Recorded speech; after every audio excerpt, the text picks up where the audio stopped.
ना तासन तास दूध आटवत बसायचं, ना GMS, CMC किंवा मिल्क पावडर वापरायची.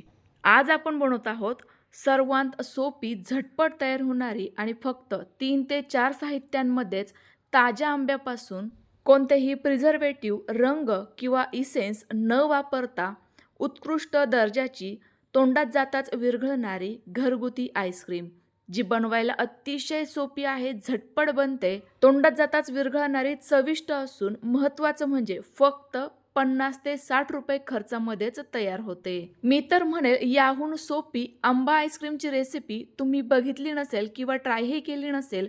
त्यामुळेच तर आत्ताच व्हिडिओला लाईक करा, सेव्ह करा आणि शेअर पण करून ठेवा, जेणेकरून बनवायला घेतल्याबरोबर लगेच रेसिपी तुम्हाला मिळून जाईल. चला तर मग आईस्क्रीम पार्लरपेक्षाही भारी घरगुती साहित्यामध्ये तयार होणाऱ्या या घरगुती आईस्क्रीमच्या रेसिपीला सुरुवात करूया.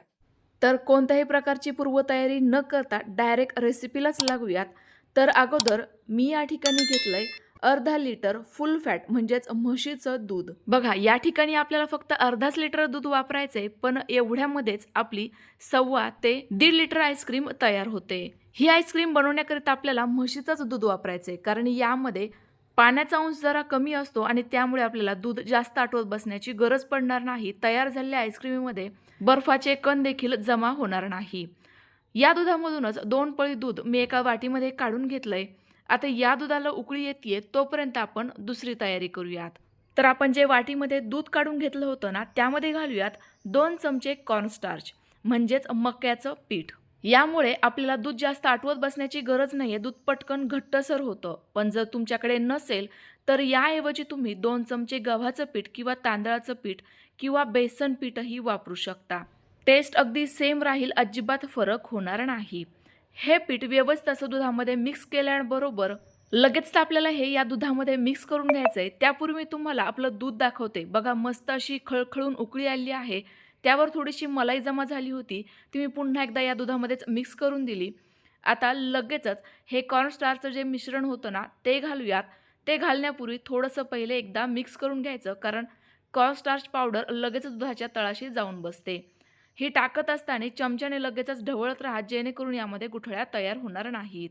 ही मिक्स केल्याबरोबर लगेचच काही मिनिटांमध्येच तुम्हाला लक्षात येईल आपलं दूध बघा किती मस्त असं लस्सीसारखंच घट्टसर झालेलं आहे. हे पुन्हा एकदा व्यवस्थित मिक्स करून घ्यायचंय आणि 1 ते 1.5 मिनिट छान अशी उकळी काढून घ्यायची, ज्यामुळे कॉर्नस्टार्चमधील जो काही कच्चेपणा होतो तो पूर्णतः निघून जाईल.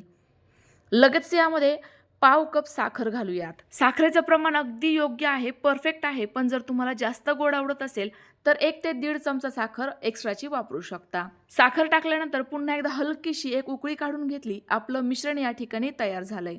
ते साईडला थंड होतंय तोपर्यंत आपण आंब्याचा गर काढून घेऊयात. पण लक्षात ठेवा, गर काढत असतानाच मध्ये आधे या मिश्रणाला ढवळत राहायचे, कारण यावर आपल्याला अजिबात साई येऊ द्यायची नाहीये. आणि जरीही आली तरी काहीच होत नाही, मी तुम्हाला यावरही पुढे उपाय सांगतेच. तर 1.25 ते 1.5 लिटर आईस्क्रीम करिता एक मध्यम साईजचा आंबा पुरेसा होतो. फक्त आंबा वापरताना तो छान असा पिकलेला, रसरशीत आणि गोड असावा. आता याचा एकदम सोप्या पद्धतीने मी गर काढून घेतेय. तर गरामध्ये थोड्याशा चिरा द्यायच्या, छोटे छोटेसे क्यूब तयार करायचे आणि चमच्याने हे काढून घ्यायचे. अगदी सहजतेने, अजिबात सालीला कोणत्याही प्रकारचा रस, गर शिल्लक न राहता पूर्णतः व्यवस्थित सेपरेट होतो. तो लगेचच एका मिक्सरच्या भांड्यात काढून घ्यायचा आहे. आता या गरामधीलच थोड्याशा फोडी म्हणजे साधारणतः 2 चमचे फोडी साईडला काढून ठेवल्या गार्निशिंग करिता, जे पूर्णतः ऑप्शनल आहे. आता हा गर मिक्सरला फिरवून घेऊ. आपल्याला या आईस्क्रीमला छान असं सिल्की टेक्स्चर, स्मूथ टेक्स्चर येण्याकरिता वापरायचं आहे 1 कप व्हिपिंग क्रीम, जी आपण केक बनवण्याकरिता वापरतो ना ती. फ्रेश क्रीम आणि व्हिप क्रीम यामध्ये फरक असतो, ते पहिले तुम्ही समजून घ्या. हा 1 लिटरचा डब्बा मला 120 रुपयांना मिळाला होता. त्यातील मी सध्याला फक्त 1च कप व्हिप क्रीम वापरली आहे आणि एवढ्याशा क्रीममध्येच आपली खूपच जबरदस्त चवीची आणि भरपूर साऱ्या क्वांटिटीमध्ये ही आईस्क्रीम तयार होणार आहे. त्यामुळे नक्कीच ही गोष्ट परवडणारी आहे. व्हिप क्रीम अगदी मस्त अशी थंड परंतु पातळ असावी, ती या ब्लेंडरने फेटून घेऊयात. थोडीशी स्मूथ टेक्स्चरचीच फेटली तरी देखील चालणार आहे. आता तुम्ही म्हणाल आमच्याकडे ब्लेंडर नाही आहे, तर त्यांनी काय करायचं, छोटं जे मिक्सरचं भांडं असतं ना, ते 2 तासाकरिता फ्रीजरला ठेवा. एकदम छान थंड झालं की मग त्यामध्ये थोड्या प्रमाणामध्ये व्हिप क्रीम घाला आणि मिक्सरला अगदी काही सेकंदाकरिता फिरवून घ्या. अशी 1 कप व्हिप क्रीम 3-4 बॅचमध्ये फेटून घ्या. तर बघा एकदम सॉफ्ट पद्धतीची ही व्हिप क्रीम मी फेटून घेतली आहे. अगदी सॉफ्ट स्टिक आली होती, तुम्ही व्हिडिओत बघितलं असेल. आपलं हे मिश्रण देखील थंड झालं होतं, पण यावरनं थोडीशी मलाई जमा झाल्यामुळे हे मिश्रण मी गाळणीने गाळून घेणार आहे. ज्यामुळे आपल्या या आईस्क्रीममध्ये अगदी परफेक्ट असं टेक्स्चर येईल आणि चवही मस्त येईल. आणि त्यामुळेच तर सांगितलं, जरीही या मिश्रणावर साय जमा झाली तरीही टेन्शन घेऊ नका, ही पद्धत वापरा. दोनही साहित्य व्यवस्थित असे मिक्स करून घेऊयात. मिक्स करण्याकरिता पुन्हा एकदा ब्लेंडर किंवा विस्कर वापरू शकता, पण मला तशी काही गरज वाटत नाहीये.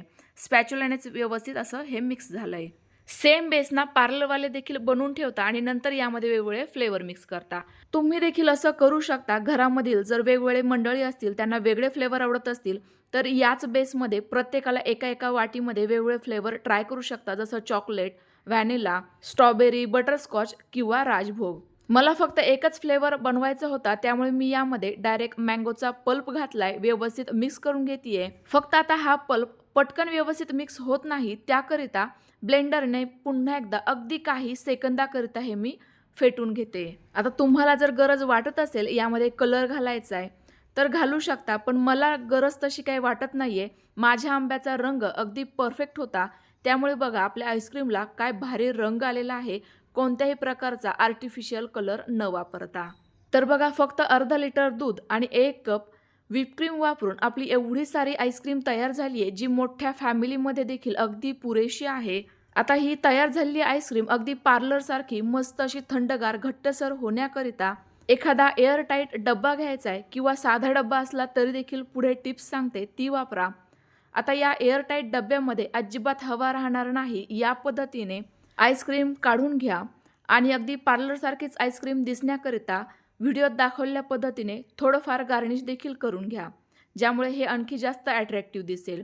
थोडेफार मँगोचे क्यूब्स म्हणजेच छोटे छोटे तुकडे घालायचे. अनावडत असल्यास थोडेफार बदाम आणि पिस्त्याचे काप घालायचे. तयार झाली आपली मँगो फ्लेवरची अगदी झटपट आईस्क्रीम. आता माझा हा डब्बा एअरटाईट असल्यामुळे मी फक्त याला झाकण लावते, पण जर तुमचा डब्बा एअरटाईट नसेल तर डब्यावर पहिले एखादा पेपर लावा आणि मग झाकण लावा, ज्यामुळे तो एअरटाईट बनेल. एअरटाईट बनला की यामध्ये अजिबात बर्फ किंवा पाण्याचे अंश जात नाही आणि यामुळे आपली आईस्क्रीम क्रिस्टलाइज होत नाही. अगदी छान मऊ सिल्की टेक्स्चरचीच तयार. तर बघा ही पद्धत देखील तयार करून दाखवते. एका मटक्यामध्ये मी आईस्क्रीम काढून घेतली, त्यावर गार्निशिंग करून घेते आणि आता एक पेपर लावून रबर बँडने हे अगदी व्यवस्थित एअरटाईट करतेय. आता हे दोनही डब्बे किंवा दोनही भांडे फ्रीजरला, ज्या ठिकाणी बर्फ जमा होतो ना, त्या ठिकाणी कमीत कमी 4 ते 5 तासांकरिता ठेवायचे आणि फ्रीजरचा स्पीड देखील हाय ठेवायचा. त्याच वेळेला ही जमा होईल, व्यवस्थित घट्टसर होईल. तुम्ही बघू शकता 4 तासानंतर आपली आईस्क्रीम या ठिकाणी अगदी परफेक्टरित्या तयार झाली आहे. बोटाने दाबून दाखवल्यावर तुमच्या लक्षात येत असेल यामध्ये अजिबात आईस क्रिस्टल नाहीये आणि व्यवस्थित अशी ही परफेक्ट सेट देखील झालेली आहे. टेक्स्चरही बघू शकता अगदी परफेक्ट असं मऊसूत आहे. तर तुम्ही आजची रेसिपी कधी ट्राय करताय कमेंट्स करून नक्की कळवा. आणि मी या अगोदर एक हेल्दी आईस्क्रीमची रेसिपी शेअर केली होती, ती तुम्ही पाहिली आहे का हे देखील कमेंट्स करून नक्की कळवा. नसन पाहिली तर लगेच चॅनलवर जाऊन आवर्जून बघा, कारण ती आईस्क्रीम बनवायला अतिशय सोपी आहे आणि महत्त्वाचं म्हणजे पौष्टिक आहे. अगदी 6 महिन्यांच्या बाळाला देखील तुम्ही खात्रीशीर खाऊ घालू शकता, कारण त्यामध्ये साखर, गूळ, मध असं मी काहीही वापरलेलं नाहीये किंवा ना व्हिप क्रीम ना कोणत्याही प्रकारच्या पिठांचा वापर केलेला आहे. त्यामुळे तुम्ही ती देखील नक्की ट्राय करून बघू शकता. तुम्हाला आजची रेसिपी कशी वाटली कमेंट्स करून नक्की कळवा. रेसिपी आवडली असल्यास लाईक करा, जास्तीत जास्त शेअर करा. पुन्हा एकदा भेटूयात तुमच्याजवळ त्या छानशा नवीन रेसिपीसोबत. तोपर्यंत बाय बाय.